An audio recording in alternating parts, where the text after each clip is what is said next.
বছরের শেষ দিনও রাজ্যবাসীর কল্যাণে উন্নয়নমূলক প্রকল্পের আনুষ্ঠানিক উদ্বোধন করলেন মুখ্যমন্ত্রী অধ্যাপক ডক্টর মানিক সাহা। রবিবার এক অনুষ্ঠানের মধ্য দিয়ে রাজধানীর পার্শ্ববর্তী সূর্যমণিনগর উচ্চ মাধ্যমিক স্কুলের নবনির্মিত ভবনের আনুষ্ঠানিক উদ্বোধন করেন। এই সময় মুখ্যমন্ত্রীর সঙ্গে উপস্থিত ছিলেন রাজ্য বিধানসভার উপাধ্যক্ষ রামপ্রসাদ পাল সহ শিক্ষা দপ্তরের অন্যান্য আধিকারিকেরা। ফলক উন্মোচনের মধ্য দিয়ে ভবনটির আনুষ্ঠানিক উদ্বোধন করেন উপস্থিত অতিথিরা। অনুষ্ঠানে বক্তব্য রাখতে গিয়ে মুখ্যমন্ত্রী বলেন, ভবিষ্যৎ প্রজন্মের কথা চিন্তা করে বর্তমান সরকার একের পর এক উন্নয়নমূলক কাজ করে যাচ্ছে। দ্বিতল এই ভবনটি নির্মাণে মাত্র 1 বছর সময় লেগেছে। এত স্বল্প সময়ের মধ্যে উন্নয়নমূলক কাজ করার জন্য এর সঙ্গে যুক্ত সকলকে ধন্যবাদ জানান মুখ্যমন্ত্রী।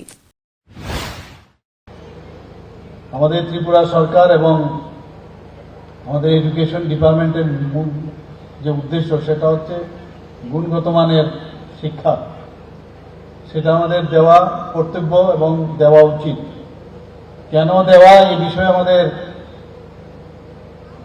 রামপ্রসাদ বাবু এখানে বলেছেন যে যাদের হাতে আগামী দিনে রাজ্য থাকবে, দেশ থাকবে, তাদেরকে যদি আমরা গুণগতভাবে নলেজেবল না করতে পারি তাহলে কোনো অবস্থায় এই রাজ্য উন্নত হবে না, দেশ উন্নত হবে না। 1952 সালে এই স্কুল স্থাপিত হয়েছে। আমরা 2021-এ আমরা ডিসিশন নিলাম এই সরকার আসার পর যেটাকে বিদ্যাজ্যোতি প্রকল্পের আওতায় নিয়ে আসা। সিবিএসই সিলেবাসে সেটা যুক্ত হয়েছে এবং এখানকার যে রেজাল্ট আমি দেখলাম সত্যিই খুব আনন্দের বিষয়। 2023 সালের মাধ্যমিক পাশের যে পার্সেন্টেজ সেটা হচ্ছে 98.75, সাংঘাতিক ভালো। এবং উচ্চ মাধ্যমিকেরও যে পার্সেন্টেজ আমি দেখলাম 95%। এখানে প্রায় স্টুডেন্ট আছে প্রায় 800-র মতো। তো কোনো অংশে আগরতলা শহরের বড় বড় যে স্কুল আছে তার থেকে কিন্তু কোনো অংশে এটা কম নয়। তো এই এলাকার এবং অন্যান্য জায়গারও যারা এখানে পড়তে আসছেন তাদেরকে যদি